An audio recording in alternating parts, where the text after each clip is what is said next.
ఈ సాక్షాత్కరించినటువంటి సమయం మాఘ కృష్ణ చతుర్థి, అంటే మాఘమాసంలో బహుళ పక్షంలో వచ్చేటువంటి చవితి అన్నమాట. ఆ రోజు నుంచి ప్రతి నెలా కూడా బహుళ చవితి చాలా ప్రసిద్ధంగా గణపతిని పూజించడానికి యోగ్యమైనది అని చెప్తున్నారు. దానినే సంకష్టహర చతుర్థి అని అంటారు. ఆ రోజున గణపతిని పూజించడం సంప్రదాయం అన్నమాట. ఇలా చూస్తూ వక్రతుండ అనేటువంటి మాట ఉన్నదే, వంకరగలిగిన తొండము కలవాడు అనే అర్థమే కాక వక్రములను తుండెములు చేయువాడు అని అర్థం. తుండనము అంటే నరకుట, నశింపజేయుట అని అర్థం. వక్రములను నశింపజేస్తాడు స్వామి. వక్రములు అంటే వంకరలు అని అర్థం అన్నమాట.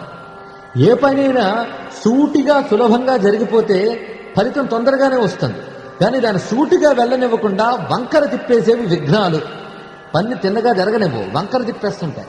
అలాగే మన ఆలోచనలు కూడా వంకర పోయాయి అనుకోండి, పని కుంటుపడుతుంది, ఫలితం ఉండదు. కనుక మన ఆలోచనల్ని తిన్నగా పోనిచ్చి